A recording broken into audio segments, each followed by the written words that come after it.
रावण के रास्ते पे चल के आप राम तक पहुंच सकते हैं। प्यारे राम को रीझ भजो या खीज, खेत पड़े बढ़ जात है उल्टो सीधो बीज। रावण को शिव से चाहिए था, लेकिन राम को शिव चाहिए थे। उसी के नाथ हो गए जो उनके साथ हो लिया, वहीं के हो गए हैं वे जहां सुना शिव शिवम डमट डमट डमट डमरू कह रहा शिव शिवम। रावण के जिस किरदार की आप बात कर रहे हैं, मेरा ये मानना है कि अगर राम को आपको सही तरीके से जानना है तो आपको रावण के मार्ग से आप निश्चित रूप से जान सकते हैं, क्योंकि जो पुण्यात्मा होते हैं वो परमात्मा का स्मरण तो कर सकते हैं, लेकिन जो पापात्मा होता है वो परमात्मा का स्फुरण करता है।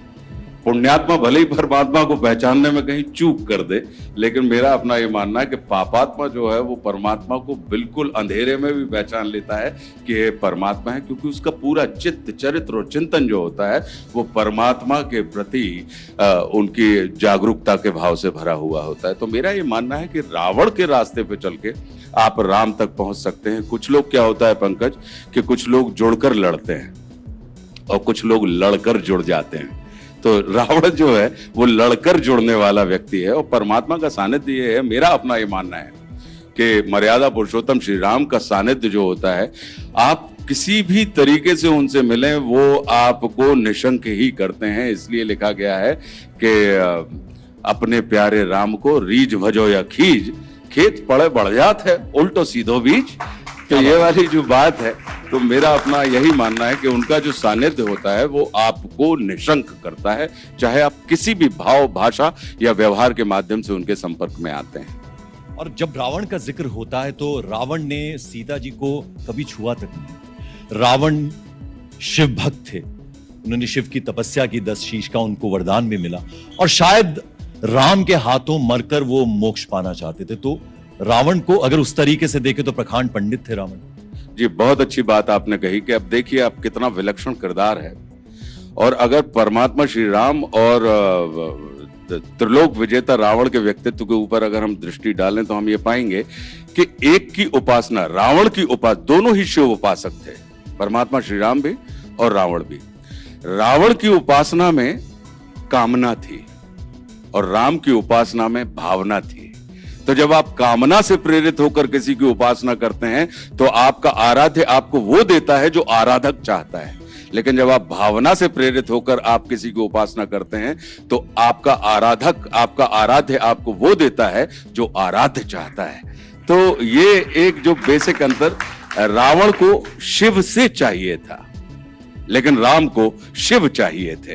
तो शिव से चाहिए वाली स्थिति में आवश्यक नहीं है कि जो आपको शिव से मिले उसमें शिव भी मौजूद हो, लेकिन अगर आपको शिव चाहिए है तो जहां पर शिव है तो जो कुछ भी शिव के पास है वो आपके पास स्वस्फूर्त तरीके से उपलब्ध हो जाता है। तो अगर उनको देखें, दोनों कमाल के लीडर थे, दोनों की फैन फॉलोइंग थी। अगर उसको आज के तरीके से हम अगर चरितार्थ करने की बात करते हैं कि दोनों के बहुत बड़े प्रबल पक्षधर थे, लेकिन रावण यदि उन्हीं गुणों के साथ हां कहना सीख लेता तो वो तिरस्कार का नहीं सत्कार का विषय हो जाते, और राम यदि उन्हीं गुणों के साथ ना कहना सीख लेते कि ना भाई को राज्य दे दो, नहीं देता, एक पत्नी व्रत करो, नहीं करता। रावण से अगर आप ये कह देते कि रावण ऋषियों को मत सताओ, हाँ नहीं सताता, किसी पर स्त्री के ऊपर दृष्टि मत डालो, हाँ नहीं करता। तो जो उनके अंदर अगर हम देखें तो हाँ और ना का एक व्यक्ति जो था, जो इंकार के भाव से भरा हुआ था, जिसे आप रावण का चरित्र कहते हैं, और एक व्यक्ति जो थे, जो मर्यादा पुरुषोत्तम है, वो स्वीकार के भाव से भरे हुए थे कि उनके जीवन में जो कुछ भी आया उन्होंने तत्काल उसको स्वीकार करते हुए चले गए। वो प्रतिकूल को अनुकूल बनाने में सिद्ध थे, प्रतिकूल परिस्थितियों को अनुकूल बनाने का काम श्री राम ने किया, और रावण के जीवन में कहीं ना कहीं प्रतिकूल अनुकूल परिस्थितियों को प्रतिकूल में परिवर्तित करने का काम उन्होंने किया। लेकिन यदि देखें कि अगर परम ब्रह्म परमात्मा देवादिदेव महादेव का सानिध्य आपके जीवन में आता है तो सानिध्य के लिए रावण ने अगर तपस्या की और उसने कहा कि मुझे अमरत्व चाहिए, मुझे अमर होना है, लेकिन सृष्टि का विधान है कि जिसने भी इस प्रकृति में, इस सृष्टि में जन्म लिया है, उसे जाना पड़ेगा। आपको आने और जाने के बीच में रहने की व्यवस्था उन्होंने की है परमात्मा ने। तो अब विधान को तो तोड़ नहीं सकते थे, लेकिन अपना सबसे बड़ा भक्त रावण अगर है तो अब उसको अमृत कैसे प्राप्त करवाया जाए? तो देवादिदेव महादेव ने अपने आराध्य राम के साथ उनको शत्रु के भाव से जोड़ के, तो अब जब तक राम है तब तक राम की, रावण की चर्चा आप करते रहेंगे।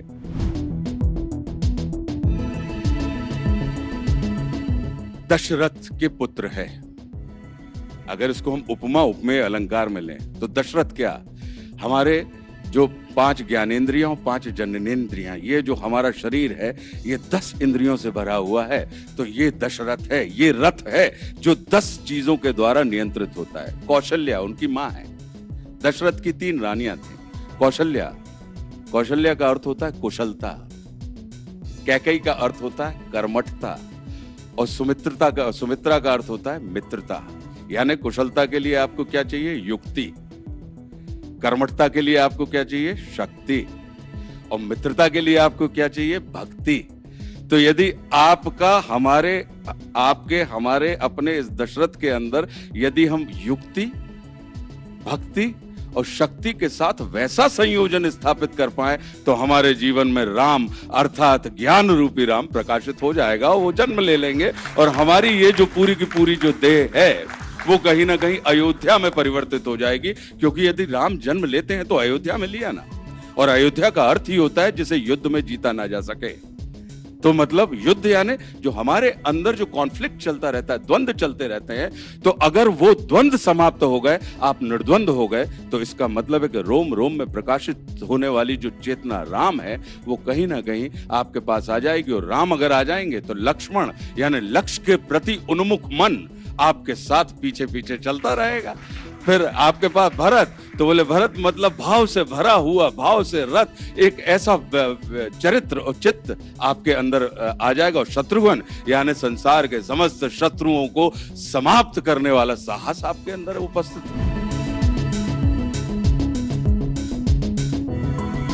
महादेव शिव का जो चरित्र है अगर आप देखें, मैं तो शिव उपासक भी हूं, मैं राम उपासक भी हूं, मैं श्री कृष्ण को भी मानता हूं, और मैं संतों के प्रति भी मैं नत भाव से भरा हुआ हूं। क्योंकि मेरे जीवन में जो है, जो कुछ भी मुझे मिला है वो गुरु से ही मिला है। और ये कोई नई बात नहीं है। जो भी हमें जानते हैं वो हमारे इस सत्य को, हमारे इस तथ्य को जानते होंगे कि हमारे अंदर वो नतमस्तक वाला भाव हमेशा से इन तमाम चीजों के लिए रहा है। अगर महादेव का चरित्र देखें आप, क्यों कहा गया उनको महादेव? बड़ा विलक्षण है। उनका वाहन कौन है? देवादिदेव महादेव का नंदी। और उनकी जो धर्म पत्नी है जगत जननी मातेश्वरी जगदम्बा पार्वती का वाहन कौन है? सिंह। नंदी और सिंह आपस में एक दूसरे के दोस्त हैं या अमित्र हैं? अमित्र हैं। दोनों भोजन हैं। उनके छोटे बेटे का वाहन कौन है? मूषक। और बड़े बेटे का वाहन कौन है? बोले मोर। मोर और चूहा आपस में मित्र हैं कि अमित्र हैं? शत्रु हैं? अमित्र हैं। फिर उनके गले में जो उनका जो श्रृंगार माना जाता है, जिसको आप कहते हैं कि भुजंग है, सांप है, बिच्छू है, ये इन सब वाहनों के मित्र हैं या शत्रु हैं? शत्रु हैं। तो जहां पर विसंगति में जो संगति स्थापित कर दे वो शिव कहलाता है। कि तमाम जितनी भी विरोधी परिस्थितियां हैं कि आप एक दूसरे को देखकर गुर्रा तो सकते हैं, लेकिन आप एक दूसरे को ऊपर एक दूसरे को खा नहीं सकते हैं। तो जो ऐसी स्थितियां हैं कि प्रतिकूल परिस्थितियों को जो अनुकूल में परिवर्तित कर दे उसे महादेव कहा जाता है। विसंगति को जो संगति में स्थापित कर दे उसे शिव कहा जाता है। शिव अर्थात कल्याणकारी। तो ऐसे आराध्य जिनके रहे हो देवादिदेव महादेव, तो वो शेष है, अशेष है, प्रशेष है, विशेष है। जो उनको जैसा साध ले वे उसके जैसा भेष है। वे नेत्र सूर्य देवता का, चंद्रमा का भाल है। विलय विवे प्रलय विवे अकाल महाकाल है। उसी के नाथ हो गए जो उनके साथ हो लिया, वहीं के हो गए हैं वे जहां सुना शिव शिवम डमट डमट डमट डमरू कह रहा शिव शिवम। आप देखें कितना विलक्षण है शिव का व्यक्तित्व। क्या बात कि जिसने उन्हें बनाया वे उसी के हो गए। राम ने बनाया तो वे रामेश्वर हो गए। पंकज अगर उनका निर्माण कर देंगे तो वो पंकजेश्वर महादेव हो जाएंगे। ज्योति अगर कर देंगे, ज्योति जी आपके बैठे हुए हैं हेड, तो वो ज्योतिश्वर महादेव हो जाएंगे। और जहां का बनाया वे वहीं के हो गए। अगर पीपल के नीचे उनको स्थापित कर दो तो वो पिंपलेश्वर महादेव हो जाते हैं। नदी के किनारे स्थापित कर दो तो वो नदेश्वर महादेव हो जाते हैं। तो जिसने बनाया वे उसके हो गए, उसको स्थापित करते हैं। और जहां बनाया वो उसको स्थापित करते हैं। व्यक्ति ने बनाया तो उसे प्रसिद्ध कर देंगे, और स्थान पर बनाया तो उसे सिद्ध कर देंगे। तो जिसके पास सिद्धि और प्रसिद्धि दोनों हो, ऐसा जो देव है, इसलिए उनको देवादिदेव महादेव शिव कहा जाता है। कि संसार की जितनी भी प्रतिकूल परिस्थितियां नहीं हैं, सब उनके जीवन में आई हैं। कि चाहे सुर हो और चाहे असुर हो, सभी उनके प्रति भक्ति भाव से भरे हुए हैं। एक कविता है कि व्यर्थों के संकल्प विकल्पों में ये जीवन यूं ही बीता जाता है, और पाप पुण्य की परिभाषा में उलट पुलट बोझिल विघटित मन गिरता है, उठता है, फिर भी चलता जाता है। चौखट के बाहर एक जीवन, ये चौखट है। चौखट के बाहर एक जीवन, चौखट के भीतर एक। बाहर तो है मुस्कानों पर मुस्काने, पर भीतर बनी है खो अनेक। बहर मन इठलाता है, इतराता है, ठुमक ठुमक कर चलता है, किंतु अंतर मन ऐसे जैसे कोई दर्द गीत के गाता है। सुनो सुनो ए सोए मन, सुनकर फिर चाहे सो जाना। कुछ इतिहास लिखा हम तुमने, क्या उसको हर पल है दोहराना। तो अब जो एक कविता लंबी है, लेकिन शिखर धवन साहब आ गए हैं, तो इसलिए उनके समय की कीमत करते हुए मैं यहाँ से निश्चित रूप से उठूंगा। लेकिन एक इस कविता का अंतिम पद्य अगर शिखर आप अलाउ करें, क्योंकि इनको अभिनेताओं के समय की कीमत हो या ना हो, लेकिन क्रिकेटर्स के खिलाड़ियों के समय की कीमत बहुत होती है ना। तो अगर आप अलाउ करेंगे तो अंतिम पद्य बोलूंगा, अन्यथा नहीं बोलूंगा। नहीं, अब शिखर अगर आप सुनना चाहें जी। शिखर ने कह दिया है भैया। तो एक विनय है प्रभुवर तुमसे, तुमको इसका ध्यान रहे। अब जो भी आए तेरा इस जग में, उसको इसका ज्ञान रहे। कि पंथों की अब चाह नहीं है, नहीं चाह अब ग्रंथों की। नेक नियत से धर्म बता दे, चाह रही उन संतों की। और अपने रत्नारे नैना, प्रियवर तुम इस पर देना डाल। और दूर कहीं पर होवे आहट, तो मत जाना इसको टाल। जय हिंद, जय भारत।